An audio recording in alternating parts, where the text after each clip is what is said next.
Então, para dar início à final, convido agora a primeira-ministra a dirigir-se ao púlpito. Está reconhecida. Sim, Isabelle vai contar.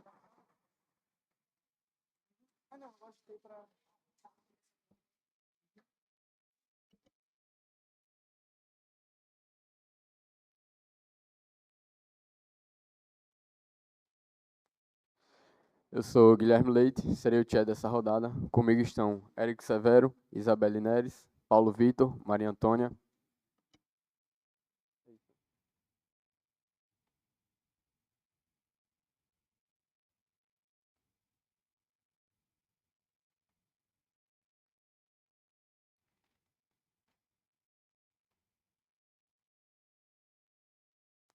Pedimos que os debatedores se apresentem antes de discursar.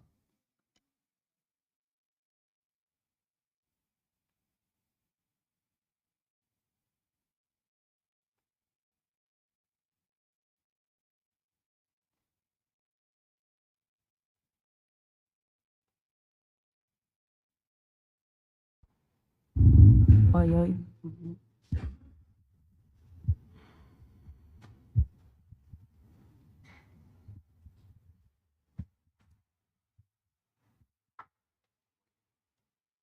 Obrigada.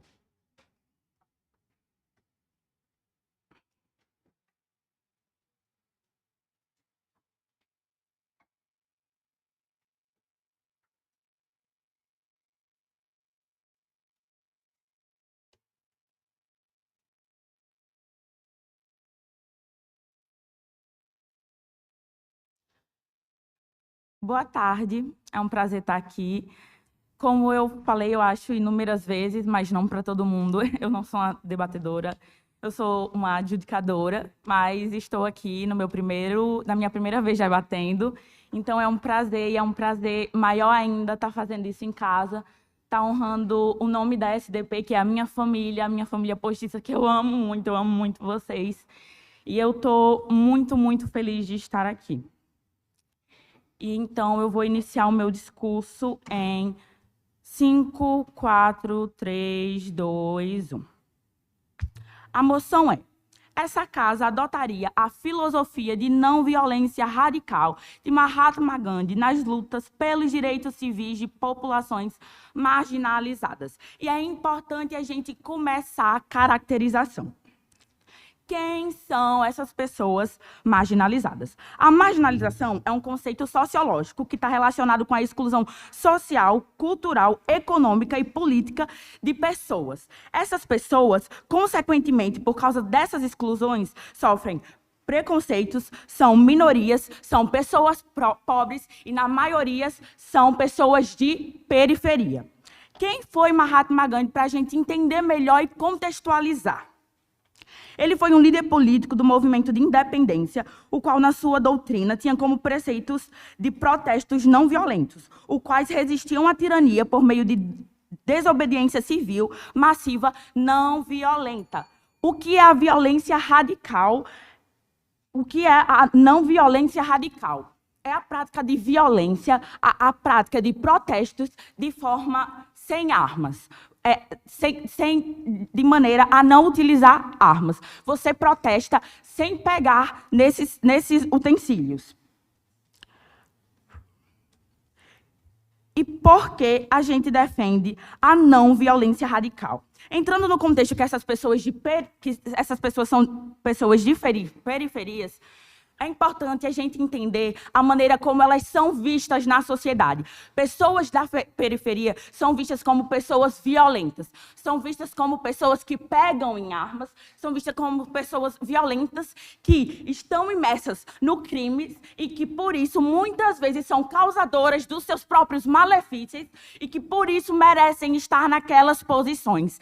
Então, a partir do momento em que a gente começa uma luta não armamentista, em que a gente não pega isso e se posiciona dessa maneira, a gente mostra que a gente pode fazer isso e a gente não é invisibilizado, porque a partir do momento em que essa população começa a protestar, pegando em armas e sendo violentos, gera um efeito backlash de invisibilização e as pessoas começam a descredibilizar todas as suas lutas, porque essas pessoas já são pessoas que não são ouvidas, são pessoas que não são escutadas por causa da sua posição social. E quando elas fazem isso, a sociedade confirma que elas não merecem estar conseguindo, que elas não merecem os direitos civis dela. Então, todos os direitos civis, e a gente sabe que dentro dos direitos civis existem direitos humanos e que dentro deles tem vários preceitos que são essenciais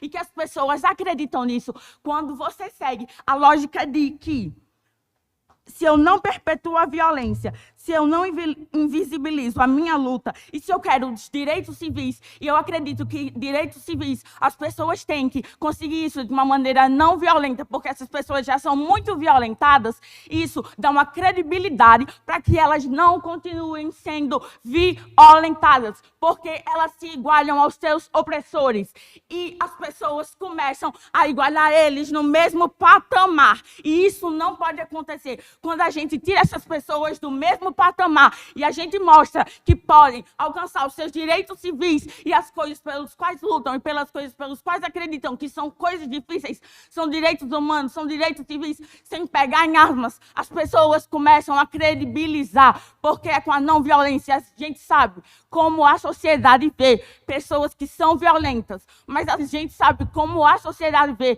como são pessoas, quem são e como são as pessoas violentas de periferia que pegam em armas. São pessoas pretas. Então, é uma cadeia que vai aumentando cada vez mais, porque as pessoas vão linkando as características dos seus preconceitos, e isso vai aumentando. Então, se é uma pessoa preta, se é uma pessoa de periferia, e ela está pegando em arma, a luta dela não é uma luta digna. Mas a partir do momento em que a gente consegue fazer isso sem pegar numa arma, a gente mostra que a gente consegue lutar pelos nossos direitos sem nos igualar aos nossos opressores. Então, a gente mostra que a gente consegue lutar pelos nossos direitos de uma maneira pacífica.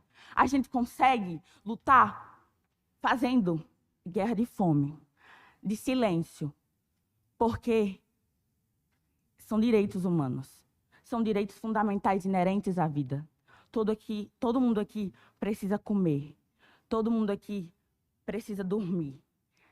Se uma sociedade, se uma população que é fundamentada nisso, se o bem-estar social é fundamentado em coisas sociais e isso não está bem estabelecido, porque as pessoas não estão comendo, as pessoas não estão dormindo e as pessoas não estão falando, e por causa disso a sociedade não está funcionando, o governo começa a prestar atenção, porque são coisas essenciais para o bem-estar de uma sociedade. Então, uma guerra não precisa ser violenta. Uma guerra, ela tem milhares de maneiras de acontecer.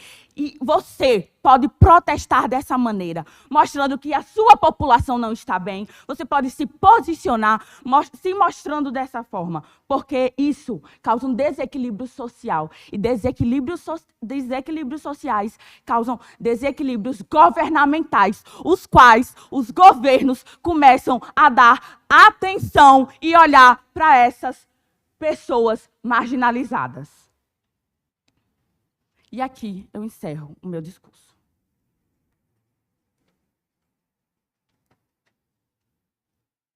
A mesa agradece o excelente discurso. O líder da oposição está reconhecido.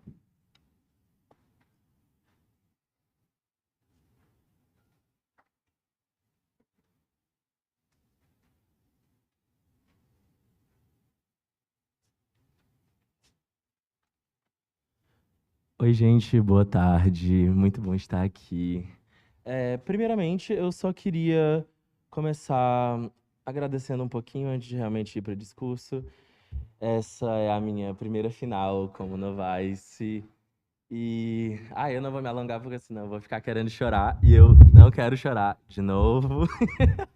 Mas enfim, é uma honra estar aqui com uma mesa tão competente, uma honra estar aqui ao lado de debatedores tão incríveis, tanto em oposições quanto em governo. É uma honra estar aqui representando a minha sociedade, que me acolheu com tanto amor no começo do ano passado e que desde então só me proporcionou as melhores experiências.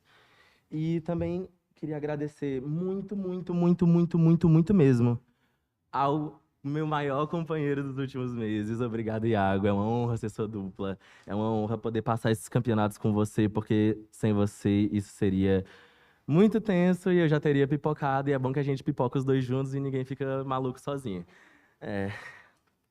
Ok. Por favor, preferência de pós. Segunda bancada, mas a primeira bancada também pode fazer.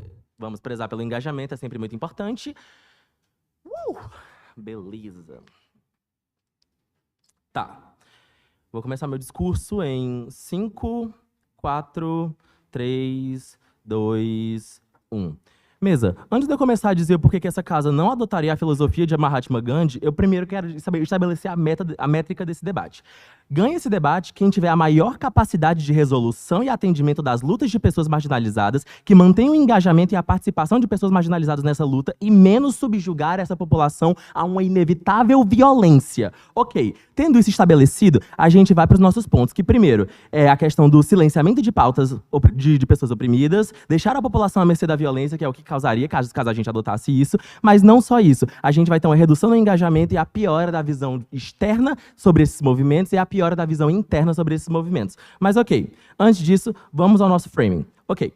Basicamente, quando a gente vê as questões do caso de primeiro governo, eles têm uma dificuldade de estabelecer o mundo deles e qual é o modelo que eles querem proporcionar e qual é o tipo de cenário que eles querem pintar pra gente. Basicamente, a partir do momento em que a gente pega e adota essa filosofia, a gente vai estar dizendo para pessoas marginalizadas que elas precisam se manter quietas e fazer uma pacificidade, se manter calmas enquanto uma população bate nelas constantemente. Porque lembrem, mesa, o nosso cenário, o ambiente em que a gente está, é um ambiente em que pessoas marginalizadas são constantemente silenciadas, violentadas e perseguidas. Elas são constantemente vistas como pessoas à parte da sociedade, fora da sociedade, e quando a gente manda eles ficarem calados enquanto toda a sociedade quer bater neles, a gente só está dizendo para eles, fica calmo, que eu vou te dar só um murro, mas beleza, vai dar tudo certo.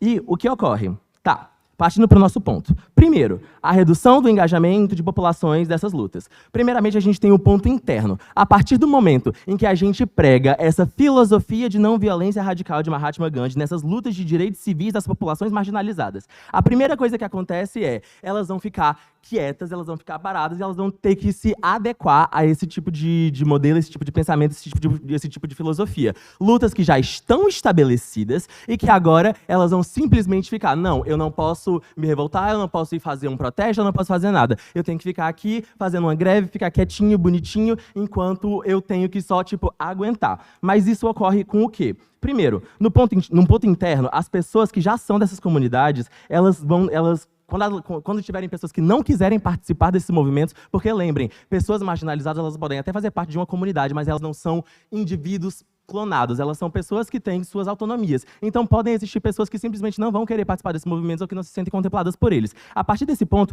quando as pessoas não quiserem participar, ou quando elas não se sentirem contempladas por esse tipo de filosofia, ou quando elas simplesmente não quiserem, basicamente isso vai fazer com que elas se sintam párias dentro da própria comunidade. Estamos pegando pessoas marginalizadas e marginalizando elas cada vez mais. Estamos segregando uma população que já é segregada porque elas não querem ser extremas pacifistas, elas não querem ser extremas coisas. Adotando isso, a gente tem esse backlash gigante dentro da comunidade, porque pessoas da própria comunidade não vão mais querer participar dessas lutas. E essas lutas vão ficar cada vez mais enfraquecidas. Porque lembrem, lutas de pautas sociais, lutas sobre direitos civis, elas precisam de pessoas concordando com elas, dentro e fora. E isso já vem nesse próximo ponto, que é como isso afeta o externo. A visão externa. Basicamente, a partir do ponto em que a gente adota essa visão mais pacifista, esse movimento se torna um movimento fraco e isolado. Por quê? Porque se já não escutam as pessoas quando elas estão lutando, quando elas estão gritando e falando, eu preciso de mudança, eu preciso fazer isso, e elas vão e se revoltam, elas vão e fazem uma grande um grande protesto, isso já causa coisas. Agora, quando elas simplesmente ficam lá,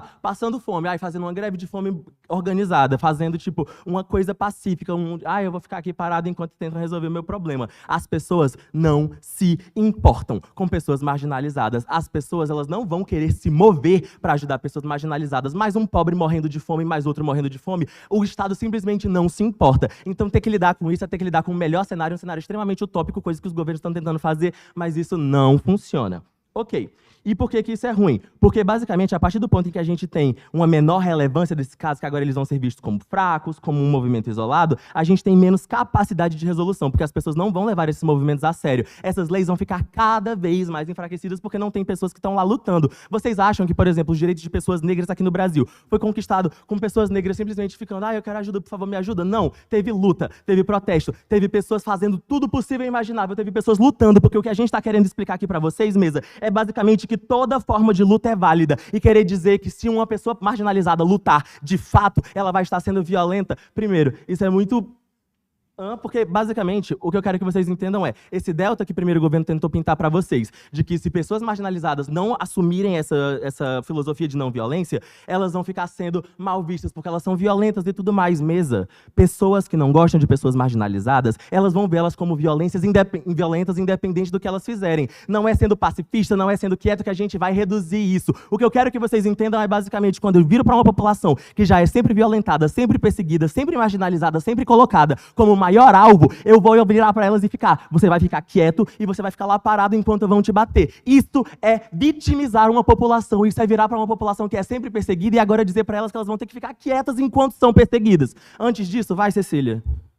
Lide com o fato de que a manifestação violenta afasta as pessoas que gostariam de engajar com o movimento, gerando menos engajamento para o movimento. Na verdade, não, deputada, porque justamente um movimento não violento, ele não necessariamente gera engajamento, e isso vem justamente no ponto que eu disse sobre a visão externa. Se eu acho um movimento fraco, se eu acho que esse movimento ele não chega nos objetivos que ele quer, se ele não luta ativamente pelos movimentos que ele quer, e se ele não mostra exatamente o que foi que ele ganhou, quais são os objetivos dele, como é que ele luta por isso, ativamente, de forma realmente em que causa uma comoção, isso não gera um impacto necessário que a gente está precisando para esse debate. Beleza, passando para o próximo ponto, que é quando a gente fala sobre deixar essa população com esse silenciamento de pautas que já são oprimidas. Mesa, basicamente, eu já expliquei para vocês como é que esse movimento se tornar fraco, isolado e não ser bem visto como um movimento ativo, isso gera uma diminuição. Mas por que haverá esse silenciamento? Basicamente, quando a gente entende que esse povo vai ficar só parado, vai ficar lá só esperando que pessoas se comovam, mesa, pessoas não se... O status quo já comprova que a maior parte dessas pessoas,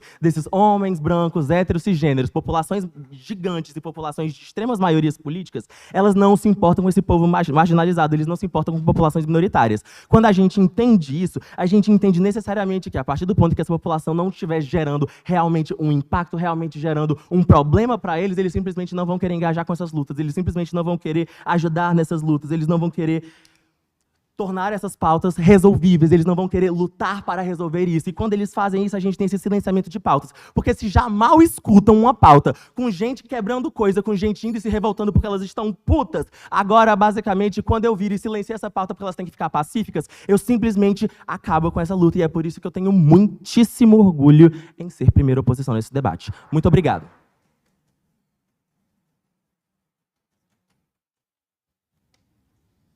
A mesa agradece esse discurso. Meninas do segundo governo, desliguem o microfone, por favor. E a adjunta de governo está reconhecida.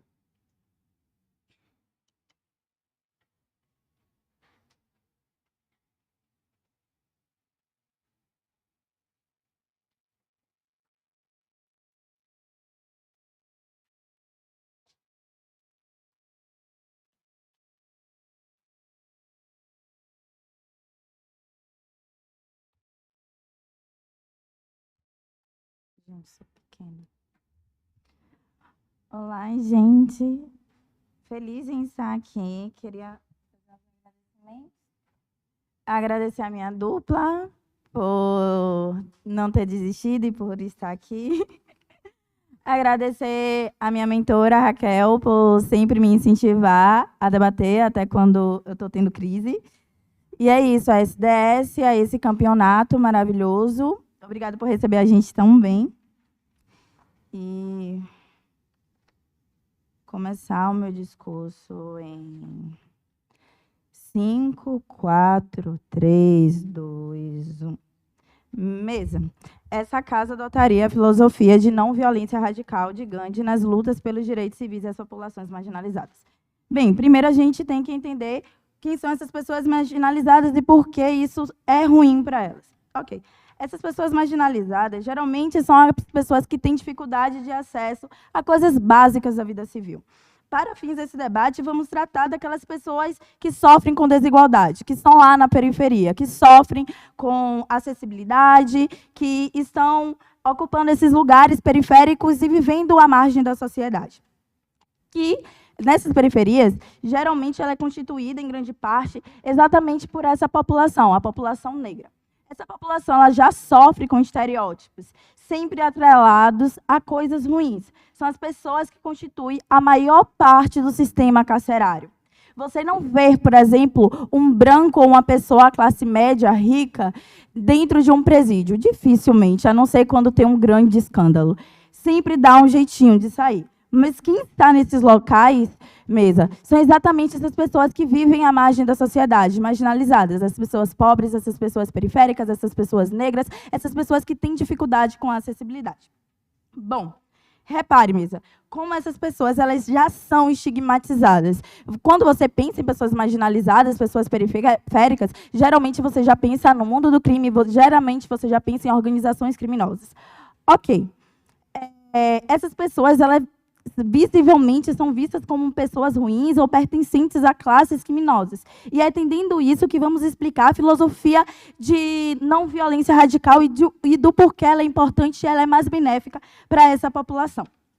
Quando há confrontos violentos, vão ocorrer 3 coisas. A primeira é a invisibilidade da causa. Se um grupo luta pelos seus direitos, mas ele taca fogo em um ônibus ou ele faz um conflito armado, quando falarem sobre isso, não vão falar exatamente sobre a pauta. Não vão falar que eles estavam ali reclamando, por exemplo, porque não, estão sem acessibilidade ou porque estão com dificuldade em relação ao saneamento básico no seu bairro, por exemplo. Cara, eles vão falar de como esse conflito foi violento, de como essas pessoas elas se juntaram e atacaram ônibus ou atacaram pessoas civis ou como elas estão fazendo baderna. Eles vão simplesmente visibilizar essa causa de barbúdia. Repare como, a partir do momento que você adere à violência, você causa, na verdade, a invisibilidade dessa pauta, porque ela é invisibilizada perante o que está acontecendo, perante a violência que está tendo ali.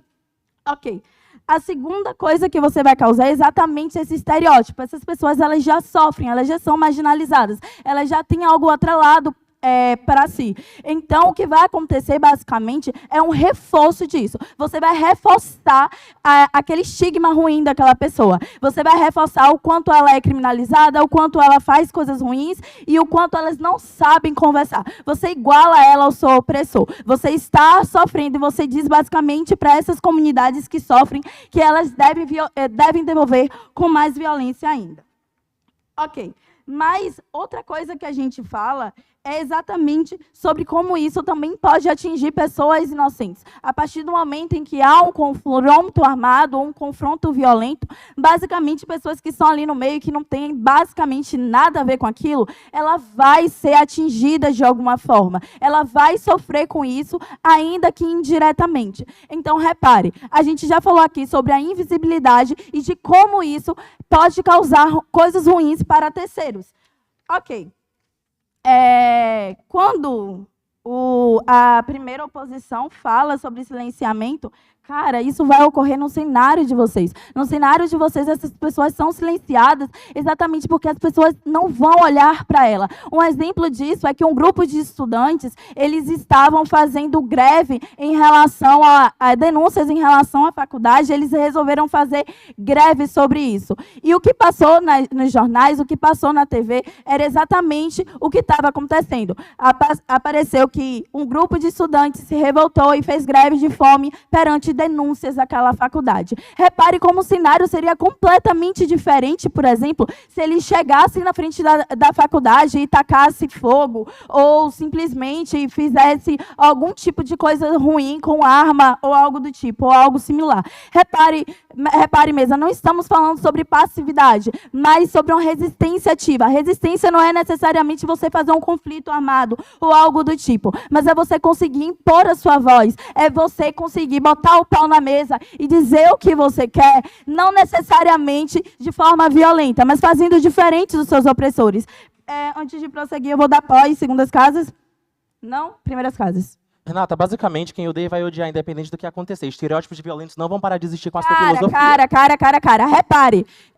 Existe isso, beleza. Mas repare como no seu cenário só reforça ainda mais. Porque essas pessoas já são estigmatizadas, mas no seu cenário ela vai ser mais estigmatizada ainda, cara. Enquanto no meu cenário há uma percepção diferente. Eu sou pobre, eu sou preto, eu sou marginalizado, mas eu não pego em conflito armado. Eu não pego em arma para lutar por aquilo. Eu consigo fazer isso de forma mais reservada. Outro exemplo disso era que na Ucrânia houve uma revolta de jovens que exatamente tentaram fazer conflito armado. E sabe o que aconteceu? Eles foram espancados e eles foram presos, eles foram invisibilizados, porque o que aconteceu foi que eles tiveram exatamente esse estereótipo. Então, repare, mesa, se manter ativo não é pegar nessas armas ou fazer atos radicais. Você pode fazer uma luta ativa. Existe protesto não violento. Por exemplo, quando houve as paneladas perante o governo Bolsonaro, quando passava na televisão, falava de como as pessoas estavam se revoltando, fazendo panelada, ou de como os mototáxis estavam na rua buzinando pra caralho. Repare uma coisa, eles conseguiam falar sobre Bolsonaro, mas e se fosse algo diferente? Com certeza não iriam falar sobre isso, mas sim dar ênfase à violência daquela pessoa, à violência do que estava acontecendo ali. E, por fim, a gente poderia falar de como isso dificulta também o engajamento com essas causas. Porque, por exemplo, se existem outras pessoas que adeririam a essa causa, dificilmente ela vai fazer isso se ela não concordar com esses atos tão violentos ou tão radicais. Isso causa um distanciamento. Então, repare, no cenário de oposições, a invisibilidade da causa, o reforço do estereótipo, entre outras coisas. Por isso, defendemos a luta não radical e muito orgulho em propor.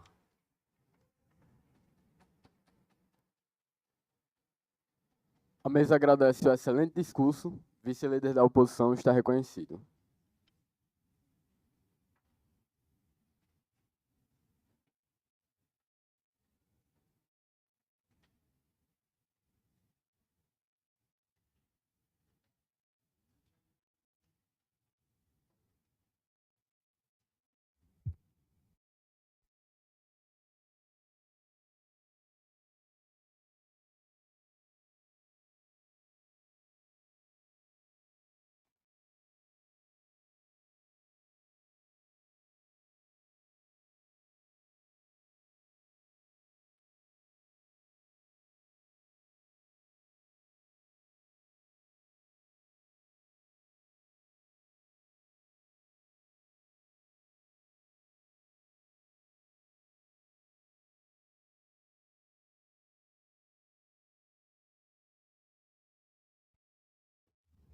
Tudo certo?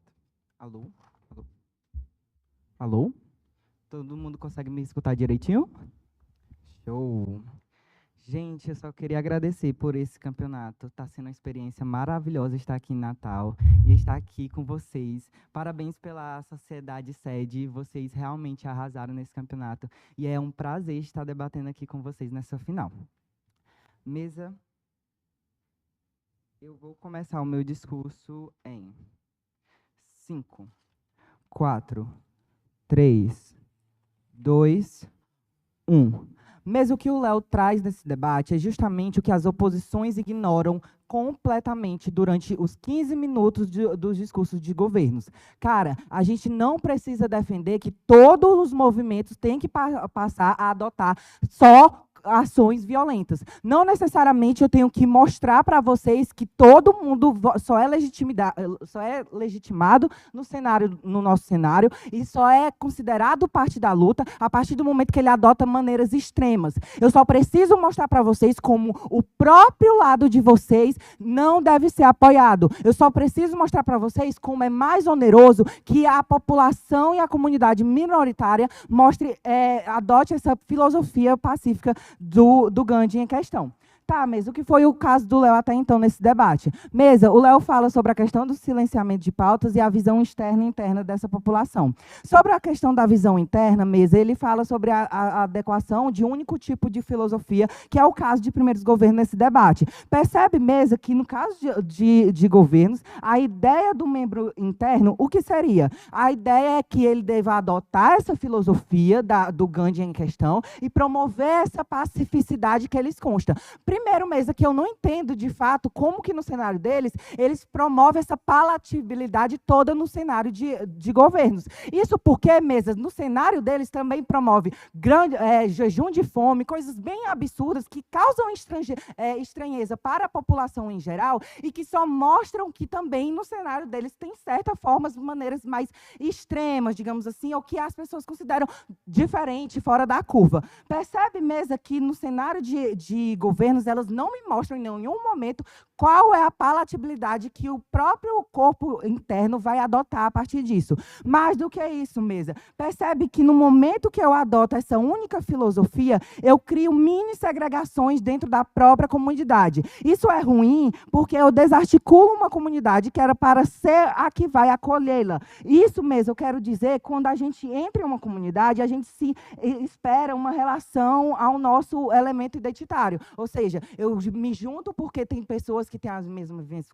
comigo, de raça, de sexualidade, ou qualquer coisa que seja. Isso permite que eu consiga conviver melhor, mas mais do que isso, que é o que é a principal métrica desse debate, que é o incentivo à luta em busca do seu povo, o incentivo à luta a buscar essa demanda no geral. Percebe, Mesa, que no caso de governos desse debate, eles promovem que a filosofia ela deva ser prioritária e deva ser esse sentido pacífico. E em nenhum momento eu consigo entender no discurso das meninas como que isso poderia acontecer, como que isso vai ser formado, ou então como que há uma aceitação. Elas fogem total dos ônus das bancadas delas e todos os ganhos só para o primeiro governo e nenhuma perda. Percebe, Mesa, que no caso de primeiro governo nesse debate, quando ela trata sobre essa questão da invisibilidade, de coisas ruins ao terceiro, e que as pessoas não vão olhar para elas, primeiro, é mais possível no seu cenário que é algo mais trazendo dano para a própria pessoa e próprio membro internamente da sociedade. O que é que eu quero dizer com isso mesmo? Percebe que a própria ideia da pacificidade é justamente essa questão da grande fome, é justamente essa de jejum e coisa assim extrema para o indivíduo per si. Isso é ruim mesmo, justamente porque tem pessoas que também não vão adotar isso e que elas se sentem essa estranheza, principalmente no modo interno, que é justamente o nosso caso, porque à medida que eu não entendo, eu não engajo com aquilo dali, que é a métrica principal, a filosofia principal que elas adotam nesse debate, necessariamente eu não faço parte dessa coesão. Eu me desarticulo mesmo, à medida de que eu não consigo promover também a minha luta e a minha ideia de poder engajar com o meu público está sendo invalidada no cenário de governo nesse debate. Percebe, Mesa, que isso é necessariamente ruim, porque quando o Léo traz para a gente que a ideia do nosso caso em geral é que haja uma validação da contribuição de seus membros, seja ela de forma violenta, seja ela de forma pacífica, seja ela de quaisquer forma que seja. Então, percebe mesmo que quando eu tenho essa validação melhor e essa legitimidade de que qualquer pessoa que está internamente ligada a esses grupos, ela é legitimada da maneira que ela pode ter essas ações que contribuem para a sua comunidade. Ela pode ser de maneira extrema, ela pode ser de maneira pacífica, o importante é que que ela lute, que é isso que a gente luta contra, principalmente quando a gente olha pelo caso do Léo, da questão de invisibilidade. E já entrando nesse clash das primeiras casas nesse debate. Cara, essa invisibilidade é muito pior no caso de vocês, porque percebe que essa pacificidade, o que é que vai adiantar de eu passar fome e as pessoas que estão de fora nunca entenderem de fato o que a minha luta é, nunca entenderem de fato o que a minha luta, o que é que eu luto contra e o que é que eu luto a favor. Percebe, mesa, que a ideia de individualizar cada vez mais um indivíduo em busca de promover essa pacificidade, que é o caso inerente da filosofia em questão, isso necessariamente mostra como os governos nesse debate legitimam uma única forma de pauta que promove essa invisibilidade que ocorra de maneira mais intensificada. Isso porque, mesa, percebe que no momento que não há movimentos violentos, ou pelo menos não há movimentos que sejam legitimados, eu promovo a não concepção desse grupo, a não concepção de engajamento. Algum pode? Ok. Vai.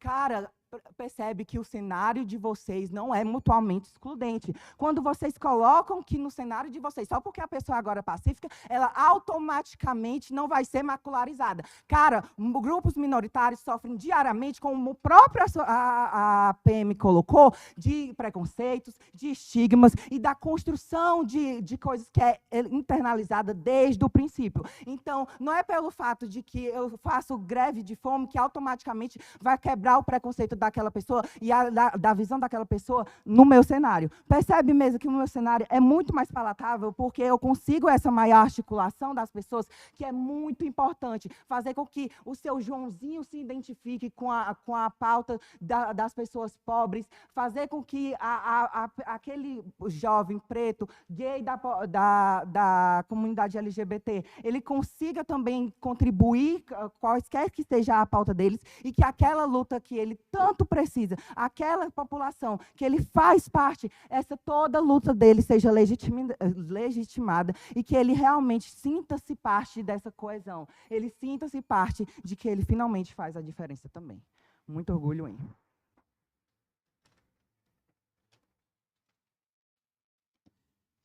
A mesa agradece o excelente discurso. Para iniciar o debate das casas baixas, a extensão de governo está reconhecida.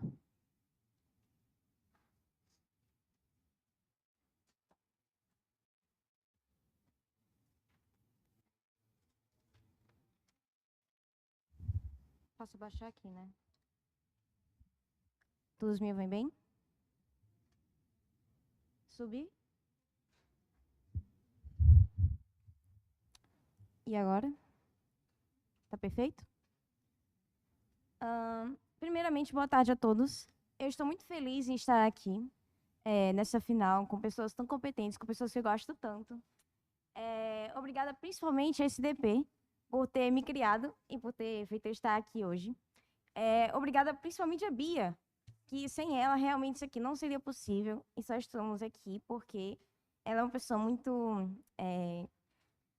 não tem nem como explicar sem querer chorar, né? Bia, sem ela, não estaria aqui realmente. Dito isso, vou começar meu discurso em 3, 2, 1 e... Mesa, o clash principal desse debate é sobre qual luta é mais eficiente para que a gente consiga alcançar os direitos civis, que é exatamente o que as populações marginalizadas querem. As populações marginalizadas são populações que já são fragilizadas com poucos recursos, muito medo e pouca força física, mas que sofrem, entendem de onde vem a opressão e querem reagir a ela. No entanto, nem todos têm coragem nem recursos de conseguir se revoltar e de conseguir atingir os seus objetivos, que são os direitos civis. Os direitos civis são de extrema importância para essas pessoas, porque essas lutas em busca dos direitos civis visam buscar atingir os direitos que são negligenciados ou ainda não foram alcançados por essas determinadas populações, grupos sociais, dentro de uma determinada sociedade. Essas lutas elas podem ser feitas de diversas maneiras, violentas ou não. E aqui mesmo nós definimos que essas lutas têm que ser pacíficas e não violentas. Por quê? Mesa, acima de tudo, essa é a luta mais eficiente para que a gente consiga alcançar esse objetivo. Ela é mais eficiente porque ela vai conseguir abranger mais pessoas. Ao contrário do que a primeira posição diz, de que as pessoas não querem, porque elas não querem engajar, porque elas não entendem o porquê daquela luta, não é assim mesmo. A gente não está no século XX mais, a gente está no século XXI e as pessoas não vão simplesmente fazer greve de fome. As pessoas podem se manifestar pelo TikTok, as pessoas podem se manifestar pelo Twitter, as pessoas podem se manifestar pelo Instagram e ainda vai ser uma manifestação pacífica e que vai trazer muitos resultados. Mesa, ela é mais eficiente porque agora as pessoas elas sentem que elas têm atuação naquilo. Há uma individualização da luta. E essa individualização ela é extremamente importante mesmo. Porque essas pessoas, elas pensam, eu posso fazer algo, eu posso contribuir com aquilo. Porque apesar de eu não ter armas, apesar de eu não ter poder nenhum político, eu tenho um celular. Apesar disso, de tudo, eu tenho o meu corpo. Eu posso, inclusive, fazer greve de fome também. Eu posso, inclusive, fazer qualquer tipo de manifestação que não envolva força física mesmo. É muito mais fácil, porque essas pessoas elas sabem que elas são negligenciadas pelo governo, são negligenciadas pela sociedade. E elas têm medo de reagir porque elas sabem que a repressão é muito forte contra elas. E, quando elas são vistas como pessoas violentas, como pessoas que são ruins, elas são muito mais rechaçadas. Não só pela população que vê aquilo e vê que ela é violenta, mas também pelo seu próprio grupo. Pessoas negras, que veem outras pessoas negras que pegam em armas para lutar pelos seus objetivos, elas também veem isso com olhos ruins. Mas quando os grupos sociais eles adotam esse tipo de forma de luta, que ela é pacífica, que é uma luta que abrange mais pessoas, ela se sente mais pertencente a ela se sente mais facilitada de participar dela, porque ela não tem mais medo de que talvez ela vá parar na prisão porque ela está sendo violenta. Porque, afinal, a maioria dos países tem liberdade de expressão. Além disso, além dessa individualização da culpa e dessa eficiência individual, né, tem também a questão da comunidade internacional. É muito mais fácil da comunidade internacional se importar com isso, de apoiar mais facilmente esse tipo de luta, porque, afinal, a comunidade internacional também é composta por grupos que são majoritários, pessoas brancas, cis, hétero, enfim. E essa comunidade internacional, ela se importa muito mais com lutas que elas não ferem exatamente enfim, a esses grupos realmente majoritários. E, além disso, essa resistência pacífica, ela também pode ser radical. Não é porque ela não se utiliza de força física para tais fins que ela deixa de ser radical. Mesmo, as pessoas ainda podem morrer porque elas estão fazendo resistência pacífica. Porque as pessoas ainda se sacrificam por aquela causa, como por exemplo, fazendo realmente aquela greve de fome, mas sem levantar um dedo contra isso. Mesa, o simbólico, né, importa muito mais, e ele se manifesta muito mais rápido e fácil do que qualquer outro tipo de manifestação, porque nós estamos na era da informação, e não mais na era da pedra, na era da violência. A internet, enfim, ela facilita muito mais com que haja esse tipo de luta pacífica. E ela é muito mais eficiente porque ela chega em mais pessoas. As pessoas que estão naquela luta, elas vão muito mais facilmente aderir àquilo, as pessoas que estão sofrendo vão aderir muito mais facilmente àquilo, as pessoas que estão por fora também vão aderir mais facilmente àquela luta, porque elas entendem a importância dela e veem ela como algo que é legítimo dentro da sociedade, porque, afinal, não está quebrando um princípio que é tão importante para as pessoas, que é o princípio da não agressão, e é exatamente o princípio que é baseado toda essa luta. Esse princípio da não agressão, ele é convencer o seu inimigo de que você merece direitos por meios muito mais estratégicos, finos e diversos do que simplesmente metendo a porrada nele. É afetar o mal pela raiz. É você atrapalhar o papel do poder de quem está exercendo o poder sobre você de diversas formas. Quebrar regras invisíveis, mostrar-se importante e mostrar-se que você tem poder também. E um exemplo muito claro disso, a gente tem o que foi nos Estados Unidos, no século passado, para muito além do que houve na Índia. Nos Estados Unidos, havia uma diferenciação muito clara do que era ser negro, o que era ser branco. Existia realmente essa diferença social. Pessoas negras sequer podiam sentar no mesmo estabelecimento do que uma pessoa branca. A resistência pacífica, nesse caso, era quebrar essa regra invisível e muito facilmente quer sentar também no mesmo lugar que uma pessoa branca. Mas o que há de ruim nisso? O que há de invisível nisso, como a primeira posição tenta tanto traçar para a gente?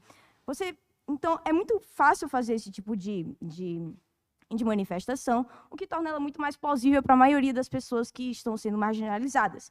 Então, essa luta simbólica ela importa porque ela se manifesta muito rápido, ela é eficiente e, além disso, constrói um legado. É importante não se igualar ao opressor porque é uma construção de um legado positivo, de que as pessoas individualmente têm poder.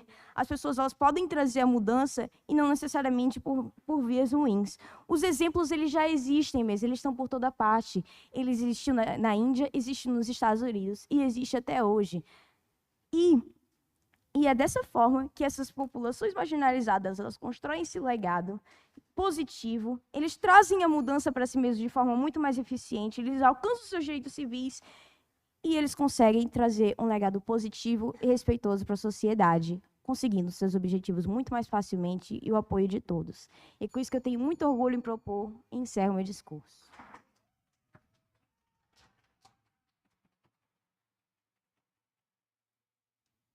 A mesa agradece o excelente discurso. Extensão da oposição está reconhecida.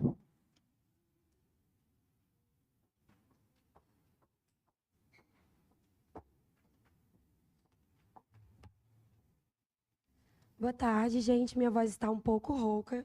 Peço desculpas desde já, mas eu vou tentar falar o mais abertamente possível para vocês conseguirem entender. Certo? Eu vou aceitar apoio no final do meu discurso, então se alguém quiser fazer, pode levantar antes, mas eu não vou responder. Certo, vou dar início agora. Queria também aproveitar a oportunidade, eu sempre esqueço isso, para agradecer estar aqui com vocês hoje. O campeonato foi maravilhoso. Só Deus sabe, assim, quanto foi difícil a gente sair de Fortaleza e conseguir... Obrigada. E a gente conseguir dinheiro para vir para cá, as doações que a gente recebeu, tipo assim, foram essenciais e, enfim, foi uma dificuldade enorme. Eu e o Breno chegamos 5 da manhã, passamos por 300 perrengues diferentes. Eu tô assim, porque eu tô meio doente, então, assim, foram muitas coisas, mas estamos aqui e eu tô muito feliz de estar representando minha SDD, porque, assim, é a minha galera, assim, o pessoal que está comigo desde o começo da faculdade, enfim. Ok, dito isso, vou começar aqui meu discurso em 3, 2, 1. Certo. Mesa, para começar, a gente precisa entender e reforçar, né, o que já foi dito aqui, inclusive pelo nosso segundo governo, que eles conseguem fazer uma coisa que as primeiras casas, infelizmente, não fazem, que é delimitar o que é esse debate sobre. A gente está falando aqui sobre alcance de direitos e menor violência e como chegar a isso. O problema delas, e a grande falha do governo como um todo, é conseguir provar para a gente como, de fato, o caso delas alcança esses melhores direitos. Porque, ok, pode alcançar mais espaço, pode alcançar mais discussão. Umas falam aqui sobre a maior discussão midiática, as de trás falam mais sobre a discussão por meio das redes sociais. Mas qual a aplicação prática disso? E aí eu vou tratar aqui no meu discurso 3 pontos principais e alguns pontos de refutação que vão deixar claro para vocês que, na prática, o que acontece na não violência é nada, é água. A gente não alcança nada, certo? Para começar, eu vou começar com o meu primeiro ponto, que eu chamo, né, de o status quo já é violento e ele vai continuar sendo violento como resposta. Então, o que a gente precisa entender? No contexto histórico, né, da realidade do que a gente vive, a gente sabe que a construção das forças do Estado elas têm primordialmente a intenção de controle e dominação de camadas subalternizadas por aqueles movimentos e aquelas pessoas que estão no domínio dessas classes governamentais. Então, a dominação dessas estruturas estatais, ela já existe por classes dominantes, e essas classes dominantes, elas são o status quo. Elas vão continuar querendo estar ali e promovendo a si mesmas. E o que acontece essas estruturas, na prática, elas não se importam com os movimentos pacifistas. E quando se importam, elas os destroem. Então, o que acontece? A gente chega aqui a 2 pontos. Ou a gente faz o movimento pacifista, e aí a gente tem um resultado pouco impactante, pouco falado, acontece uma coisa de uma semana, todo mundo posta, aconteceu um negócio de George Floyd, todo mundo posta um quadradinho na rede social, faz a divulgação ali, muda nada, porque na prática o que é que aconteceu? O assassino foi preso, mas nos Estados Unidos continua tendo racismo, as pessoas continuam sendo mortas, as pessoas continuam sendo presas por motivo nenhum, as pessoas continuam sendo marginalizadas, as comunidades negras continuam sendo perseguidas pela polícia, a polícia ficou family friendly. E aí é justamente nesse ponto que a gente entra que o que pode acontecer no máximo. E aí a gente consegue isso. O que pode acontecer no máximo é um ganho muito leve, um ganho no sentido de a gente passa a aparecer, a polícia dos Estados Unidos passa a se vender como algo mais receptivo, mas a gente é pró a comunidade negra, a gente é pró Black Lives Matter, a gente abaixa e a gente põe a mão para cima também. Mas o que continua acontecendo em todos os estados dos Estados Unidos e em todo o mundo é que as pessoas não têm uma mudança prática. Então, a outra realidade que poderia acontecer, né, seria no caso dessas pessoas terem, sim, um impacto relevante, midiático, um impacto relevante na sociedade, só que elas causam um impacto tão grande que elas vão sofrer mais opressão, ou seja, o efeito backlash. E aí eu trago como isso funciona, né? Quando incomoda demais o andamento do próprio status quo, o status quo em si, o andamento do sistema em si, ele vai rapidamente utilizar-se dessa própria violência. E aí eu trago aqui 3 principais exemplos que eu acho que até conversam com o que foi trazido pelo segundo governo, né? Que elas falam sobre o que aconteceu dos movimentos civis dos Estados Unidos. A gente teve Martin Luther King, ok, uma figura relevante e pacifista, ele ainda foi morto pelo sistema. Ele ainda foi assassinado, sendo pacifista e não sendo... E assim, é importante a gente ressaltar também que naquele período a gente tinha tanta realidade de um pacifismo representado por ele, quanto a gente tinha a realidade de uma luta armada representada por Malcolm X. Então você não pode vir aqui e dizer que o ganho é puramente por causa do pacifismo. Não tem o menor sentido e a gente sabe que na realidade histórica da coisa isso não foi o que aconteceu. E aí eu trago aqui 2 exemplos de como isso não acontece. Tanto o caso do Martin Luther King, que foi assassinado pelo próprio sistema, ou seja, ele causou tanto alvoroço, incomodou tanto o sistema que ele foi assassinado, como a gente tem o caso de Canudos aqui no Brasil, que eles incomodaram tanto o sistema por estarem ali conseguindo se formar, se juntar e resistir ao sistema de uma forma diferente, que eles foram destruídos, foi uma chacina aquilo ali. E a gente tem o Black Lives Matter, que, ok, a gente teve a concessão, a gente teve aquele ganho, né? A gente até concede isso. Teve um ganho pequeno de, a polícia abaixa agora e faz mãozinha para cima, como se fosse antirracista, mas continua assassinando preto lá nos Estados Unidos, continua matando as pessoas da comunidade, continua excluindo as pessoas de espaços públicos, e isso continua acontecendo. Então, na prática, a gente não tem ganho nenhum. E aí eu parto aqui para outro ponto. Quando a gente começa a tratar sobre o segundo ponto, que é a questão do estrondo e do abandono, eles falam muito sobre esse estrondo midiático e que, no caso deles, isso seria maior. O que acontece ok, tem um estrondo midiático momentâneo. Eles têm um ganho momentâneo de as pessoas falam sobre aquilo, todo mundo começa a postar quadradinho preto nas redes sociais e está todo mundo ali falando porque ninguém quer parecer racista. Só que o que acontece depois de um tempo? É fugaz. Passa num instante. Passam 6 meses, ninguém mais está falando disso. E aquela causa, ela se esvazia. É um esvaziamento e um abandono da causa. E aí, como isso acontece? E isso é o que diferencia a gente da primeira bancada da oposição. A gente entende que as pessoas não marginalizadas, elas perdem o interesse porque aquilo não os impacta diretamente no dia a dia, e aquela luta, por não os impactar, não incomodar, não ser algo agressivo, algo direto, como deveria ser a luta violenta, a luta armada, ela não causa, e essas pessoas se esvaziam, elas param de ter interesse em falar sobre aquilo e aquilo ali se perde. E para as pessoas marginalizadas, elas perdem a força, porque elas realmente não têm recursos, elas não têm tempo, elas não têm espaço. Poi. Os marginalizados podem pegar em armas, lutar contra a polícia e eles podem perder. Isso não vai diminuir a opressão estatal também. Não é instantâneo em nenhum do mundo, nem no meu, nem no seu. Por que o seu é melhor? Certo. O nosso é melhor, e aí eu vou entrar justamente aqui no nosso segundo ponto. O nosso é melhor porque entre a moralidade de uma continuação de uma opressão, de uma violência, de uma não violência radical, é melhor a gente ter uma violência radical que faz cessar com um efeito, ok, um período ali, vai ter um período de violência, que vai ter um impacto, mas a longo prazo ela vai causar, inclusive, menos violência. E aí esse ponto aqui, ele é um ponto que vai demandar um pouquinho mais de atenção. Então, vamos lá. O uso da força, da violência radical, ele vai ser um caminho de perda de efetividade. O que acontece? Se a gente fizer a violência radical, a gente ganha mais efetividade no passar do tempo. As pessoas, por atacarem um sistema que está causando violência, elas vão ter um momento de violência ok, mas no passar do tempo, elas vão perder aquela violência sendo estendida ao longo prazo. Então, as pessoas que eram mortas antes, ao longo de vários períodos de tempo, as pessoas que eram assassinadas na rua, as pessoas que não tinham espaço na comunidade, elas perdem mais, elas são menos violentadas. Ou seja, tem um momento de violência, ok, um momento de luta armada, mas a gente depois tem momentos de menor violência prolongada. Então, o nosso ganho, na verdade, ele é ainda de menos violência do que é o caso de vocês. E aí, enfim, falando sobre a questão da... enfim, ensaio meu discurso, gente. Obrigada.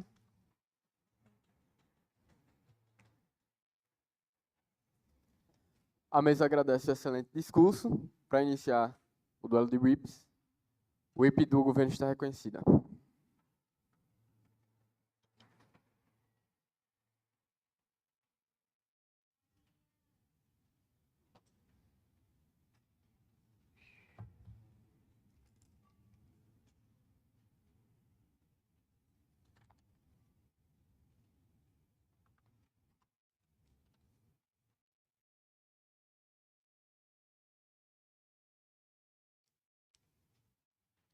Boa tarde, gente. Vocês estão conseguindo me ouvir?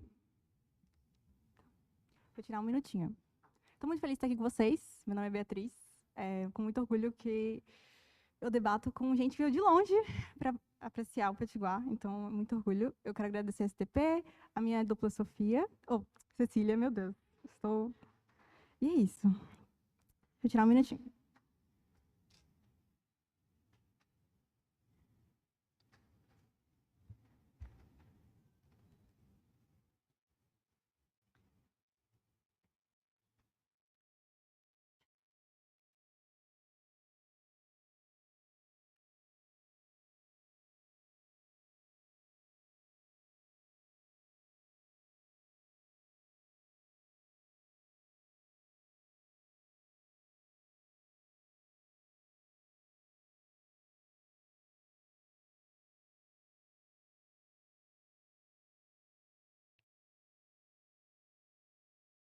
Mesa, inicia meu discurso em 3, 2, 1. Mesa, o que as oposições não conseguem entender é que se eu sou uma população marginalizada e tem uma superestrutura que me oprime, se eu lutar contra ela de forma violenta, eu vou perder. Eu vou perder feio. E mesmo que eu ganhe, no final, eu vou ter perdido muito. E isso vai me afetar muito. Perceba que a forma, como a Cecília trouxe, a forma de manifestação não violenta, ela também é uma forma de manifestação. A manifestação não pode ocorrer só de forma violenta. E quando a gente está nessa dinâmica de poder, que você tem uma inferioridade, você tem que ser estratégico. Se eu não posso lutar com quem me oprime, eu vou usar minhas armas e eu vou usar o que eu tenho para ir contra esse sistema. E é com isso que eu vou começar refutando as oposições. Começando pela primeira oposição.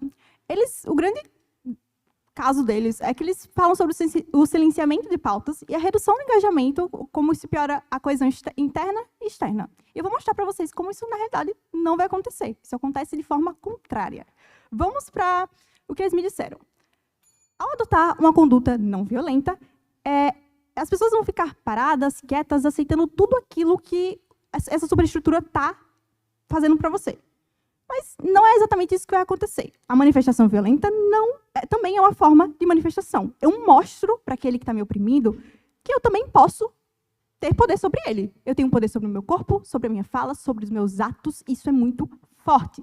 Perceba que, a partir disso, eu tenho um maior ganho. A partir de adotar uma conduta não violenta, eu tenho um maior ganho interno e externo. Por quê, Beatriz? A partir do momento em que eu vejo que eu posso lutar de forma individual, ou seja, eu e as pessoas que estão do lado de fora, eles veem esse movimento e agora veem que eu posso lutar de forma individual, eu posso fazer greve de fome, eu posso fazer práticas civis que não sejam violentas, eu ganho interesse de uma população que já tinha interesse nesse meu movimento. Eu ganho engajamento dessas pessoas. Porque essas pessoas que antes tinham medo de ser rechaçadas pelo Estado, pela manifestação violenta, cara, agora eu posso me manifestar de forma individual. Se eu posso me manifestar de forma individual e eu sei que eu não vou ser reprimido, eu não posso parar de uma forma tão forte e eu não vou parar numa prisão, agora eu posso engajar com esse movimento. Então, eu gero um engajamento muito maior para esse movimento. As pessoas que antes tinham interesse, agora elas vão passar a ter mais interesse e engajar com esse movimento. E, de forma externa, as pessoas que antes não tinham interesse para olhar para esse direito, para essa para essa população marginalizada, agora ela vai olhar com outros olhos. Porque manifestação violenta é só o que tem. Guerra na Síria, guerra na Ucrânia, guerra em todo lugar. Mas, a partir do momento em que a comunidade internacional, a comunidade nacional interna, ela vê que tem pessoas se manifestando de forma individual, as pessoas passando fome, colocando em risco a sua própria vida para lutar pelos direitos civis de uma população marginalizada, isso é forte. Isso gera uma relação de estranheza, como o Iago trouxe. E essa relação de estranheza é um ganho para o meu cenário. Por quê? Você me fala que os cenários de governo causam estranheza como algo fora da curva. E é exatamente aí que eu ganho, porque é fora da curva. A comunidade internacional vai olhar para aquilo e, cara, tem gente se manifestando, só que de uma forma diferente. Tem gente passando fome, tem gente indo contra os direitos, indo contra as regras civis. E é aí que eu ganho. Primeira posição. Bia, o InfoSlide deixa claro que o que é estar em uma filosofia radical, com jejuns e sacrifícios individuais. Construir um modelo do mundo diferente do que já é estabelecido pelas primeiras bancadas não é fiat de vocês e é uma fuga de ônus de debate já comprado pelas primeiras bancadas. Certo. Eu não entendi muito bem seu POI, mas se pá, mais tarde eu respondo ele. Vamos para a segunda posição. Eles são um pouco contraditórios a partir do momento em que eles me falam que movimentos pacifistas não mudam o status quo e não fazem barulho. Mas depois eles falam que fazem barulho. E aí eu fico sem entender. Mas vamos lá. Eles falam que quanto mais incomoda ao sistema, eu tenho um efeito backlash. E sim, esse efeito backlash ele pode ocorrer. Mas, cara, eu não posso não incomodar o sistema. Eu não posso ir contra o sistema sem incomodar ele. Eu vou incomodar ele de qualquer forma. Só que é melhor que eu incomode ele de uma forma estratégica, de uma forma que eu não perca tanto para conseguir meu objetivo final.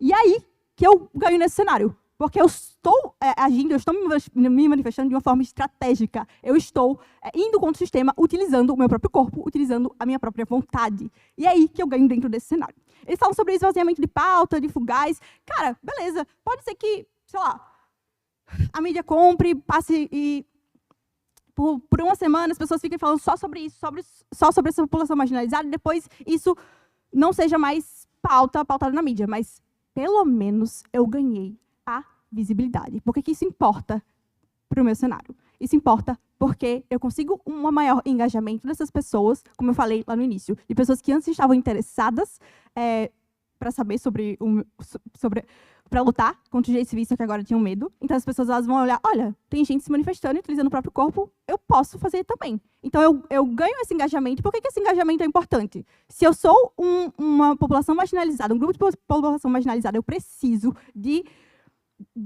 capilaridade social. Eu preciso que a comunidade ela me apoie. E eu preciso de apoio para poder permear os tecidos sociais. E eu preciso de gente para isso. E é exatamente assim que eu ganho. Qual que é a relevância do nosso caso? O nosso caso é o único que traz como, de forma efetiva e estratégica, essa população marginalizada ela consegue ganhar, ela consegue ir contra essa superestrutura que oprime, e é a única que, de fato, vai contra o sistema de forma não violenta e que não perde tanto nesse cenário. Eu tenho o primeiro governo que eles tentam me trazer argumentos mais sólidos, mas eles não conseguem adentrar muito sobre isso. A gente adentra sobre a questão da não violência, sobre como a população marginalizada agora ela consegue lutar de forma efetiva e como agora ela consegue minimamente alcançar seus direitos civis. E é com isso que eu tenho muito orgulho em propor.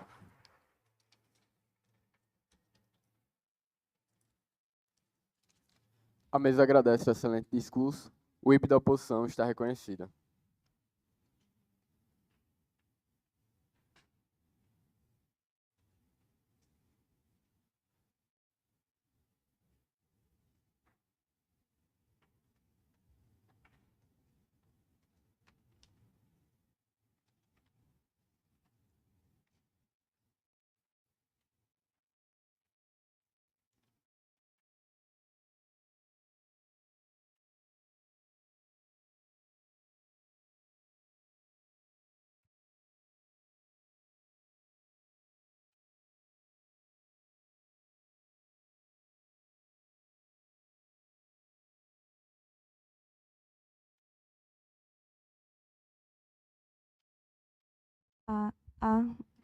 Tá? Ok. Certo. 3, 2, 1. Certo? Por que a nossa casa ela vai ganhar esse debate? Primeiramente, a gente vê que exatamente o status quo ele é de desigualdade social. A gente vê que tem grupos sendo exatamente punidos, mortos lentamente, porque uma morte não precisa ser uma morte só porque eu dei um tiro em alguém. Eu mato uma pessoa tirando os direitos humanos dela. Eu mato uma pessoa tirando o direito dela de votar. Eu mato aquela pessoa não dando direito à saúde. Eu mato prendendo ela simplesmente por ser ela. Então, assim, o POI que foi dado, por exemplo, pelo segundo governo e tal, e os polícias matando aquelas pessoas já são mortas. Veja que a gente está vivendo aqui num espaço que já tem desigualdades, a gente já tem esse instinto, a gente já tem esse tipo de morte. Bem, continuando, vou complementar um pouquinho aqui o que a minha colega fez, que foi exatamente trazer por que a nossa casa é boa, porque a nossa casa ela traz mudanças não só naquele momento. A gente não está tentando ir contra aquele sistema opressor naquele momento, a gente está tentando fazer isso a longo prazo. Como não foi mostrado, por exemplo, pelos governos, a gente está vendo aqui que essa mudança é muito melhor no nosso caso. Por quê? Porque a gente consegue fazer isso de uma forma mais radical, a gente consegue que eles sintam que realmente a gente não é só aquela pessoa passiva, a gente é aquela pessoa que está ali para lutar, que a gente está ali e a gente vai conquistar os nossos direitos. Além disso, a gente tem, por exemplo, os exemplos de longo prazo, que a violência ela não precisa ser, por exemplo, num tempo estendido. A gente não pode, vamos fazer violência atrás de violência e repetir o que foi o opressor, como disse o primeiro governo. Na verdade, não. O que o nosso caso propôs aqui foi exatamente essa violência una, que, inclusive, Mesa, ela não foi refutada em nenhum momento, né, pelos governos. Ela não foi refutada. Veja isso. A gente pode ver, por exemplo, que essa violência una, a longo prazo, ela pode ser melhor. Por exemplo, no caso de Cuba. Quando a gente vê em Cuba, a gente vê que houve aquela revolução e a gente vê, por exemplo, que os direitos que estavam sendo violados naquele momento, né, de colonização, eles melhoraram. E, inclusive, por exemplo, algum aspecto econômico, político, que, por exemplo, possa ter surgido depois com isso, trata-se das próprias políticas internas e não dos atos de armamento em si. Então, a gente percebe que no nosso cenário, a gente vê a longo prazo, porque a gente quebra mudanças, a gente gera. Porque, apesar de, por exemplo, a gente ter um engajamento de toda uma população, por exemplo, eu tenho um engajamento da população X e X, mas os governos não mostram quanto isso é efetivo. Porque o efetivo é realmente haver mudanças, é realmente a gente ver que aquilo precisa urgentemente mudar. E que aquilo, se não for mudado agora, vai causar mais prejuízos e mais mortes lentas a longo prazo, como a gente estava falando aqui. Bem, eu agora vou começar um pouquinho das refutações. O primeiro governo exatamente traz o caso de credibilização.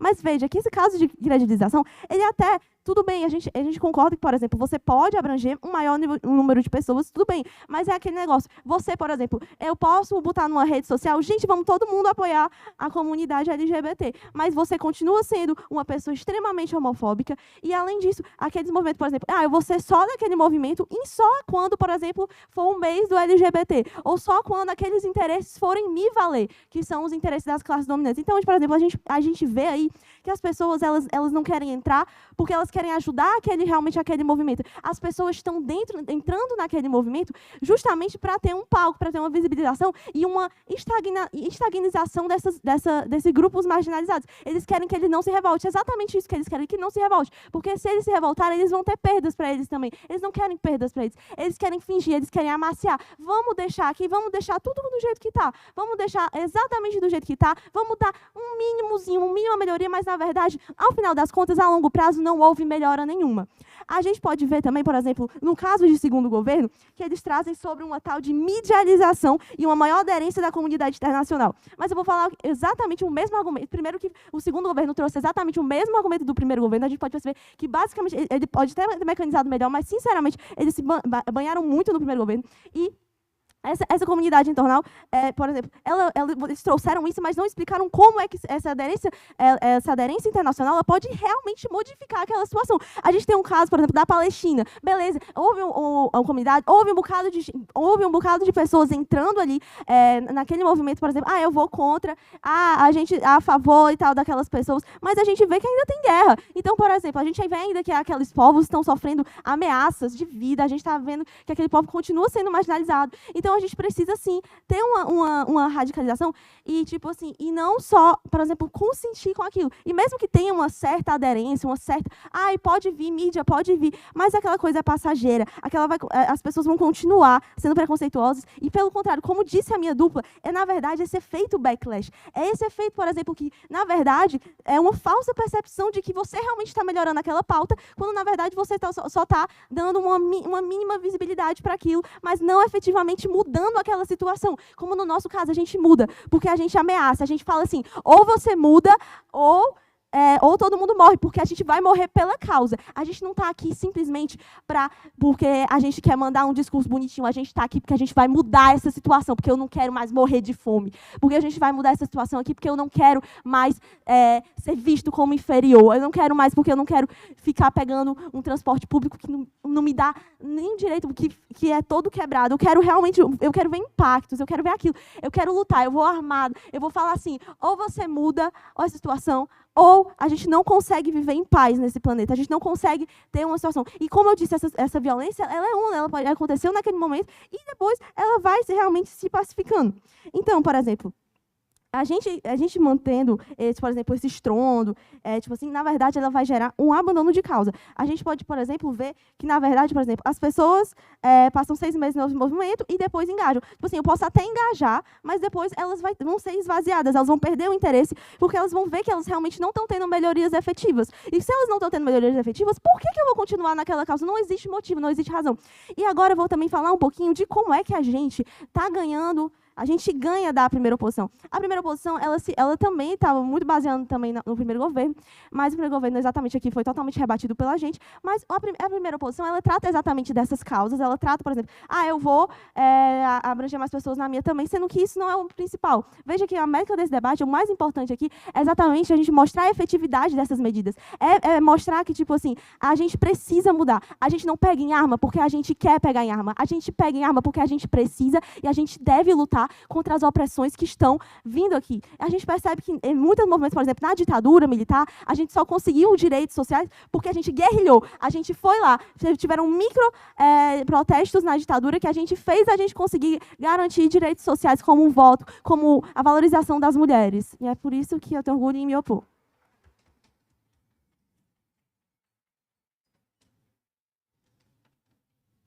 A mesa agradece o excelente discurso e excelente debate. Vai se retirar para deliberar. Convido agora